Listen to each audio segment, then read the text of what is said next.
Hello everybody, my name is Necroxis. It's time for some more Warcraft news / reacting to things that are coming out. I'm like most people when I thought that, hey, BlizzCon is in under a month, we're not going to get any WoW news.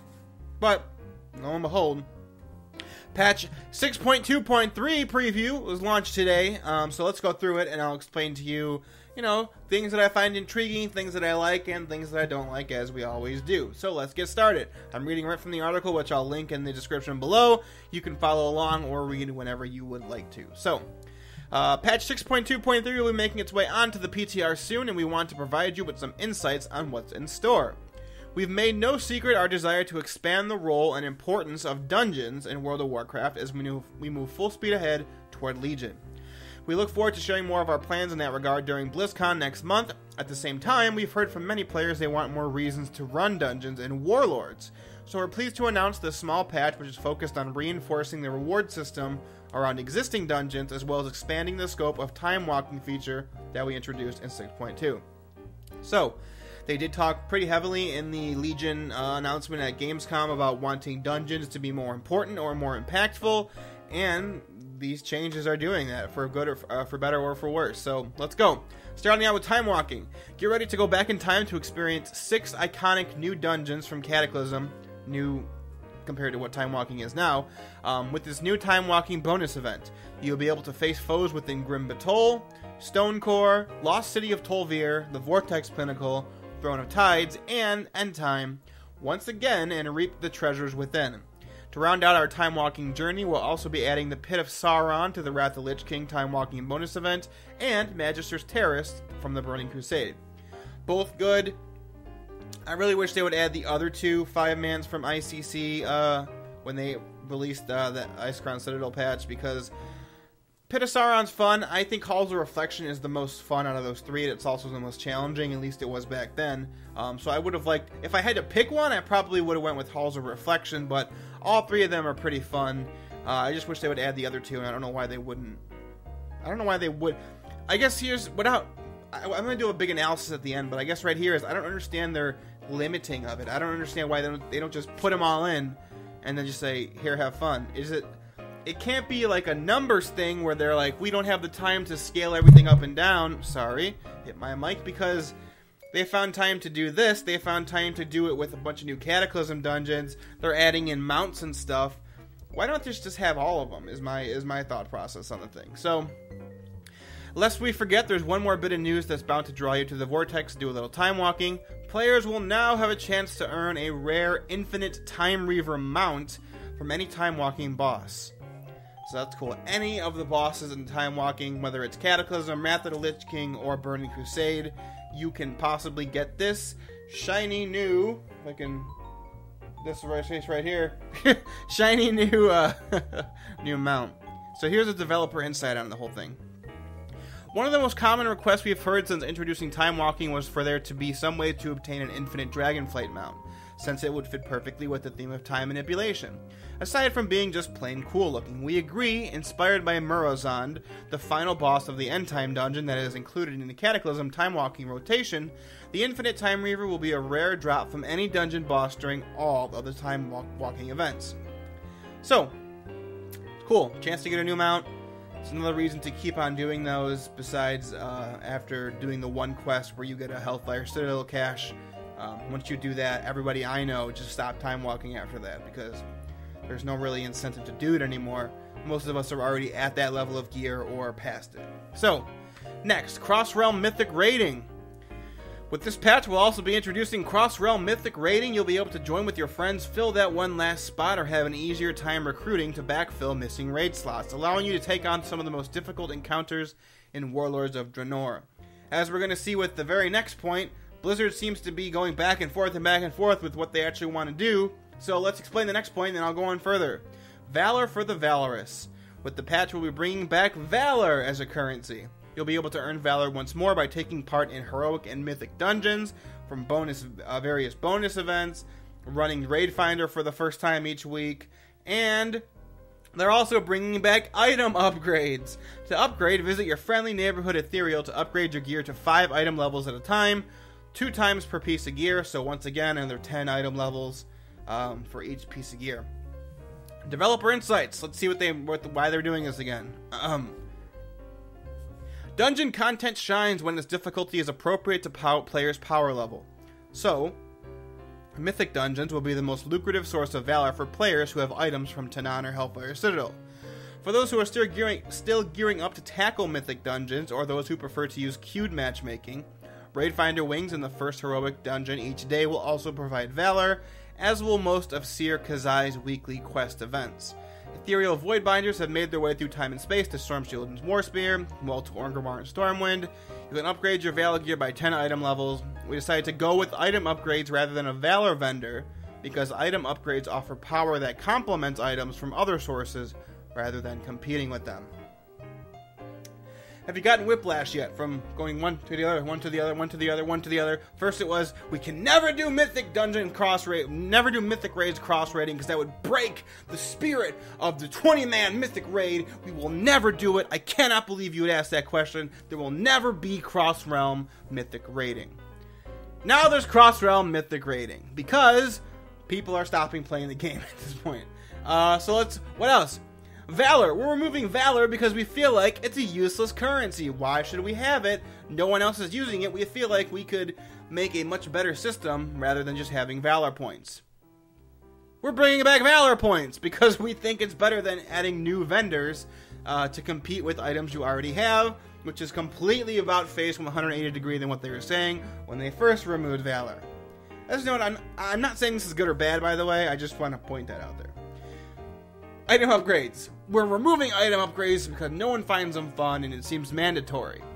Item upgrades are back because we don't want you to compete with your gear, we just want you to make it better. I don't know I really don't know what's going on at Blizzard, but they need to make up their minds because there's always a backlash when they take a system that's been in the game for a long time, like Valor and Justice points were, and remove it. There's always a length of time that it takes for players to readjust. Some players didn't like it. I personally was fine with the Valor and Justice system.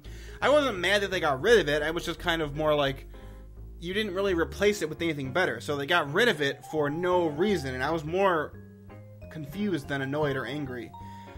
So this is happening again. Players just got adjusted from this whole expansion with not having item upgrades.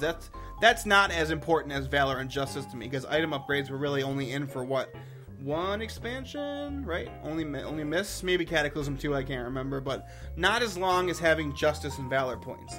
But still, the point stands. Players just got used to this new way of things, and then they're like, hey, Legion, all those old things are back. So, I really would love to be just a fly on the wall at the dev meetings to know who's the one that made everything go away and who's the one that's bringing them all back, because there's no way it's the same person. Alright, next thing. Gift of the Grove Warden. Soon, players who dare to face the fearsome might of Archimonde will receive an additional bonus. Reading is hard. For a limited time, defeating Archimonde on heroic difficulty or higher will reward the player with a mysterious fragment of dark power that begins a quest. When you bring this fragment to the Druids of Moonglade, you'll learn a little more about what's in store for Azeroth. And the Druids will give you a majestic Grove Warden mount in thanks for your effort. This quest won't be available forever. Our current plan is to retire the quest in an update sometime before Legion's launch. So grab some friends and head to Hellfire Citadel while you can. This is the Moose mount. The Moose mount, Ghostcrawler promised us a Moose. Famously, we all found out that the Moose was initially tagged as a store mount. Everybody lost their shit because they're like, we're finally getting a Moose mount, and they're putting it in the store. Even me, I said something to the effect of like, well played, Blizzard, you're finally giving us what players have wanted from that whole meme of Ghostcrawler promised me a Moose, and you're putting it in the store. But to, I would assume, literally every single person's surprise, it's not a store mount. You get it from doing this quest. Now, see, there's some cool things about this and some things I don't like. I'm glad that the Moose mount is not a store-bought thing. I'm glad you're getting it from doing something else. I'm fine with them tying it to Archimonde Heroic. I'll never do Archimonde Heroic. I already know I'm never going to be able to see this. I just don't have the... After my guild fell apart halfway, almost right before 6.2 came out, I have no desire to gear up to get to Heroic Hellfire Citadel, to learn all the fights on Heroic. I'm just not going to do it before Legion comes out. Even though Legion probably won't be out for still another 9 months or whatever. But what annoys me and what I find angering is they're tying what seems to be a lore-ish quest chain to something that only a relatively few amount of players are going to see. I wish there was I don't see why they can't give this quest to everybody, but then still have Archimon drop the thing, and that's how you get the mount. Like, tie that into the quest that everybody gets. Don't make it so you can only do the quest if you get this mount, get this drop off of Heroic or Mythic Archimon. Because the vast majority of players are not going to kill Heroic Archimon. I mean, the vast majority of players are not even going to kill normal Archimon. So, I don't know. It bums me out and it pisses me off because they're tying a lore-based thing to, once again, a very select number of people who are going to get to see it.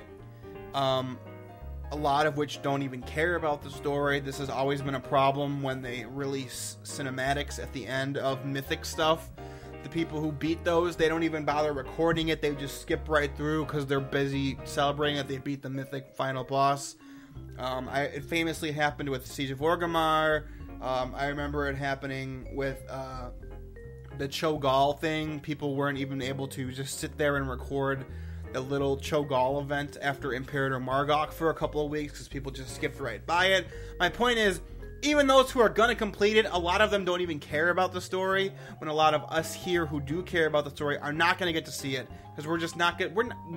It's not that we don't have the skill. I have the skill to do heroic rating. I used to do it.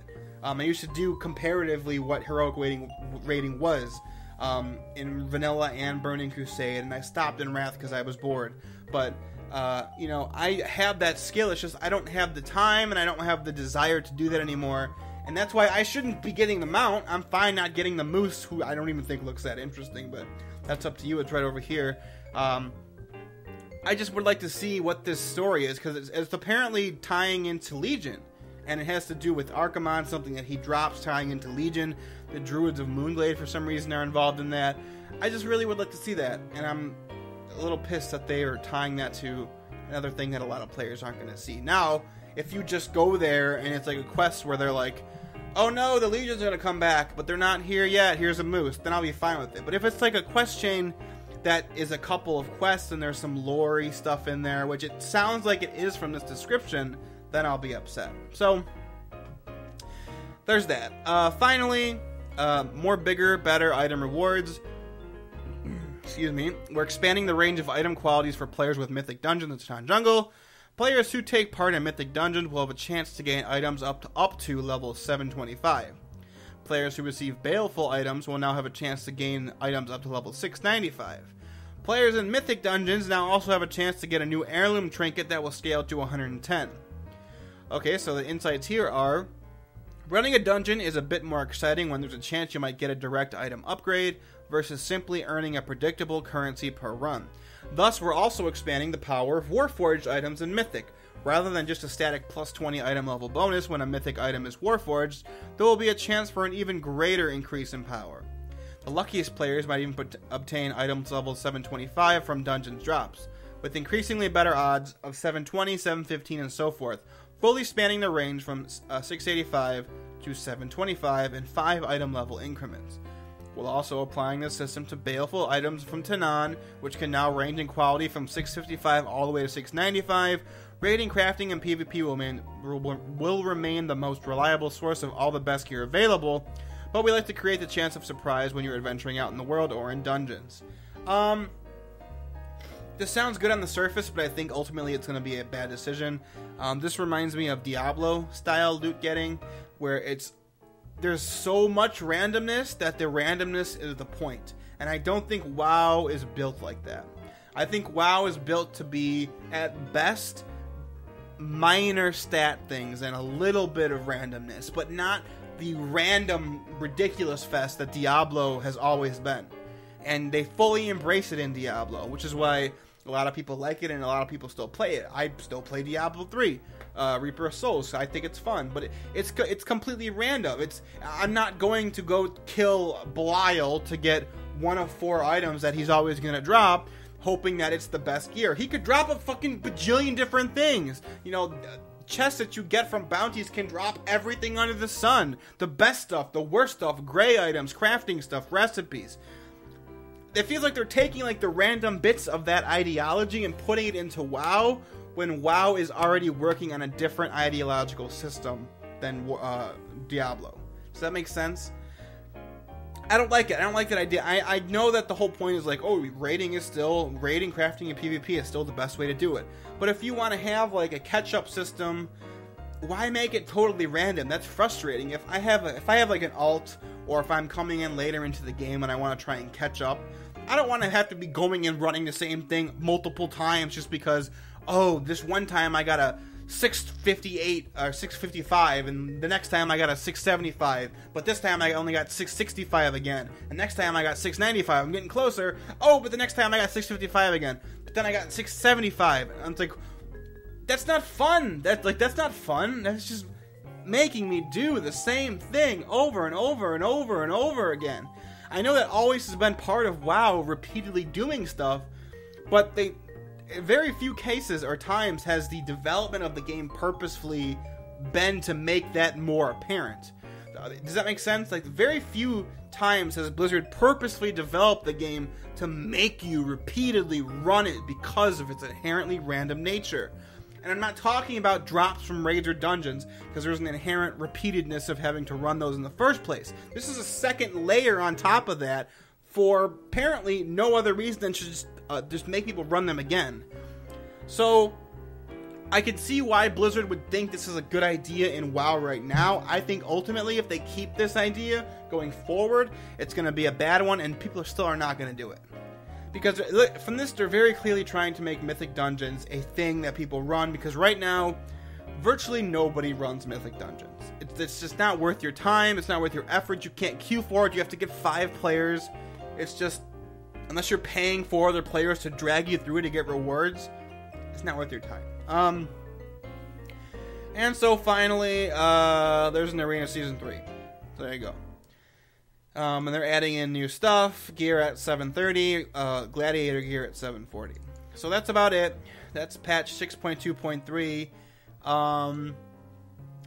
You know, I'm happy they're adding in Cataclysm stuff for the Timewalking. I just don't understand why they don't just do all the dungeons in the first place. Their logic, what little they give for that reason, just doesn't make sense to me. You know, it's cool they're adding a mount. Just once again, I didn't really touch on this, but the whole Infinite Dragonflight mount is another thing to just make you run again and again and again and again and again and again and again. Valor, Whiplash, like, make up your mind already, Blizzard. I wouldn't be surprised if in Legion, halfway through its development, before it comes out, they're like, oh, we're removing Valor again because we don't like it. The Moose Mount, I hate that the fact that they're putting a lore quest chain behind a wall of a heroic kill of a final boss of an expansion. I hate that idea, but I'm glad that the mount is not a store mount. And I'm not really a fan of the ranged item thing that they're trying to introduce. Too much Diablo randomness on a system that's not built for Diablo randomness. So that's what I think. To cap this all up, one final thing I think we should keep in mind is I've seen someone say this. I don't remember your name, otherwise I'd give you credit. But I'm not going to repeat your comment verbatim. But I did see this somewhere else, so it's not my complete original thought, but they made a very good point on the official forums. If people weren't raising such a big stink about how there's going to be such a lack of content between the end of Warlords and the beginning of Legion, they wouldn't have done this. They wouldn't. I'm convinced, and I agree with the poster who said he's convinced as well, they would not have made these changes to the game that's ending if people weren't complaining about not that much to do. You know, like I said, when I've talked about Tanan Jungle and 6.2, I like this patch of 6.2. I like the raid, how it looks. The garrison campaign's way better. They've fixed a lot of the problems of Warlords with 6.2. One thing they didn't fix, though, is that Tanan is like Timeless Isle, and they did it on purpose, And just like with Timeless Isle, as I've always said on this channel, I've always said Timeless Isle is something that there's a lot of fluff, but there's no substance. And that's how Tanan Jungle as a zone is as well. There's a lot of fluff, but there's not a lot of substance once you've completed the 6 weeks of the Garrison campaign, which only takes, what, like a half an hour per week. There's not that much to do, especially after you do the reputation grinds, which Saber Stalkers or whatever they're called takes 1 day at best. I did it on the day 6.2 came out. I got too exalted. The other ones are gated behind weekly resets. So there's just not that much to do in the zone. So now they're trying to fix dungeons, and I like that they're trying. I just don't think a lot of the things they're doing are necessarily good. Some things I'm ambivalent toward. Some things I'm not positive or negative about. Like, you know, adding more Cataclysm dungeons, I think that's fine. I just don't understand why they don't have all of them, once again, to bring it up for like a 5th time. Why not just have all of BC Wrath and Cataclysm dungeons? I mean, do it. Who cares? At least have all 3 of the ICC dungeons. You know, because those were considered like the best ones. I'm glad they're putting in Magistrous Terrace, because that's considered the best one by a lot of people, of course. The caveat is some people disagree with those statements. But that's considered the best by a lot of people. But yeah, I get that they're trying to make more people play again because there's a big gap between now and when Legion comes out. For me, is this going to make me come back to the game? No. I'm still unsubscribed. Did this make me think about if I wanted to come back to the game? Yeah, for a couple seconds. I still decided no, but I thought about it for a little bit.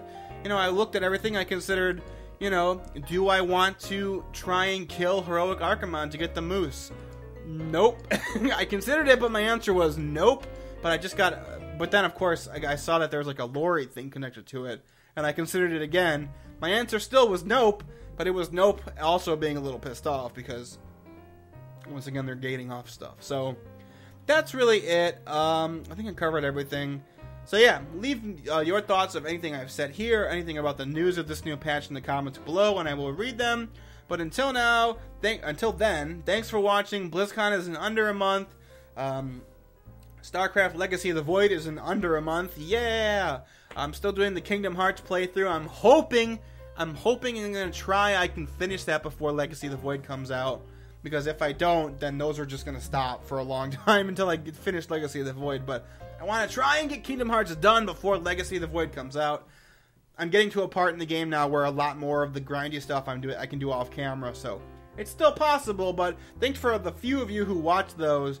But the StarCraft lore general video is going to be coming out. It's probably going to be 2 videos like I did with the Diablo one, where it's like a pre-StarCraft up through Brood War is the first video, and then StarCraft 2, or something like that. It'll be 2 videos split at the appropriate time, coming out before Legacy of the Void comes out, to give you a general overview of the StarCraft world.